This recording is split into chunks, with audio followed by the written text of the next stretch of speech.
मेरे चैनल पर आपका स्वागत है। आज मैं एमकॉम के बच्चों का एमकॉम फर्स्ट ईयर के बच्चों के लिए जो पेपर है उनका 2025 में जो अभी पेपर हुआ है direct tax law and practice का पेपर वो लेकर के आई हूँ। ये चौधरी चरण सिंह विश्वविद्यालय यूनिवर्सिटी मेरठ का पेपर है। इससे जो कॉमर्स की तैयारी कर रहे हैं बच्चे उन्हें ये थोड़ा सा आइडिया लग जाएगा कि पेपर का पैटर्न किस तरह से आता है और क्वेश्चंस किस तरह से होते हैं।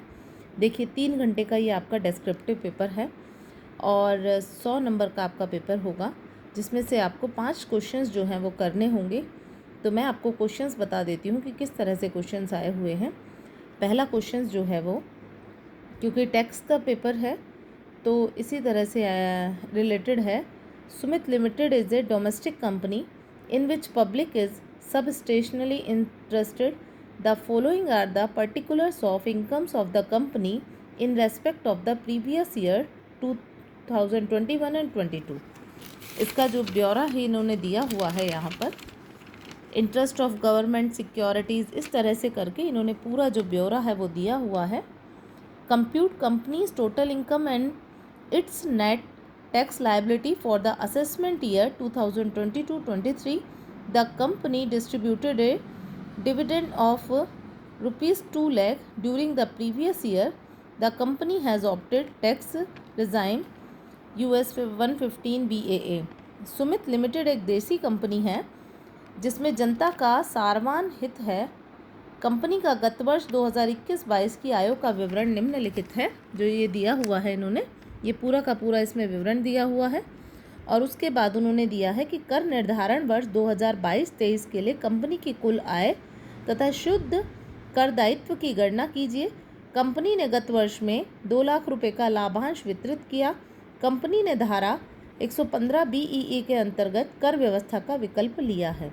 ये आपका जो क्वेश्चन नंबर 1 है। उसके बाद आपका क्वेश्चन नंबर 2 जो है ये है, What do you mean by domestic company? Explain clearly the special provisions relating to tax on distributed profits of domestic companies. घरेलू कंपनी से आप क्या समझते हैं? घरेलू कंपनी द्वारा वितरित लाभों पर कर लगाने के विशिष्ट प्रावधानों को स्पष्ट रूप से समझाइए।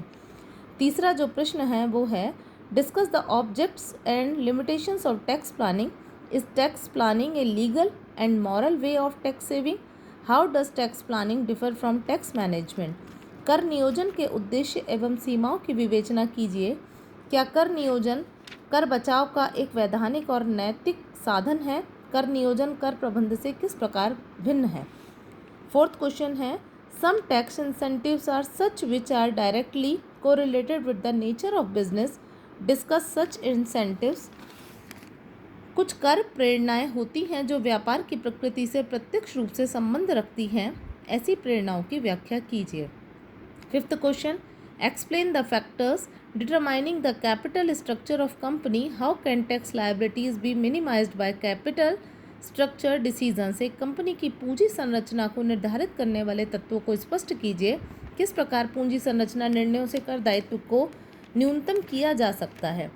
Sixth question, what is inter corporate dividend. Discuss the provisions regarding tax incidence of inter corporate dividend. अंतर कंपनी लाभांश क्या है? अंतर कंपनी लाभांश के संबंध में कर प्रभाव के प्रावधानों की व्याख्या कीजिए। ये 6 क्वेश्चन यहाँ पर हो गए हैं आपके। Seventh question, how a return of income filled with the income tax department. How the returns from should be filled. Who are exempted from filling return of income and under what conditions. आयकर विभाग में आय विवरण कैसे दाखिल किया जाता है? विवरण फॉर्म कैसे भरा जाना चाहिए? कौन तथा किन परिस्थितियों में आय विवरण दाखिल करने से मुक्त है? Eighth question, what do you understand by double taxation relief. Discuss the provisions of income tax act in this regard. दोहरे करारोपण की छूट से आप क्या समझते हैं? इस संबंध में आयकर अधिनियम के प्रावधान समझाइए। Ninth question, what do you mean by advance ruling. What procedure is adopted by the authority for the advance ruling on the receipt of an application. Discuss the powers of the authority. अग्रिम निर्णय से आप क्या समझते हैं? आवेदन प्राप्त कर लिए जाने पर प्राधिकारी द्वारा अग्रिम निर्णय के लिए क्या कार्यविधि अपनाई जाती है? प्राधिकारी के अधिकार बताइए। 10th question, right short notes of any 3 of the following. किन्हीं 3 पर आपको टिप्पणियाँ लिखनी हैं, और ये अगर आप क्वेश्चन कर रहे हैं तो इसमें आपको 3 पर ही टिप्पणियाँ लिखनी पड़ेंगी। Difference between tax avoidance and tax evasion, कर बचाव और कर अपवंचन में अंतर क्या है? रिवाइज्ड रिटर्न ऑफ इनकम, संशोधित आय विवरणी। 3rd है ट्रांसफ़र प्राइसिंग, हस्तांतरण मूल्य निर्धारण, residential status of company, company का निवासीय स्तर।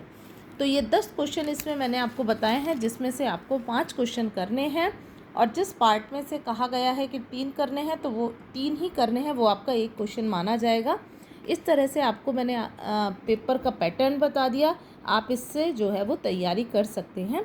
यदि आपको मेरा चैनल पर ये चीज़ें पसंद आई हैं तो प्लीज़ मेरे चैनल को सब्सक्राइब करें, और मेरे आगे चैनल को इसको आगे शेयर करें। Thank you.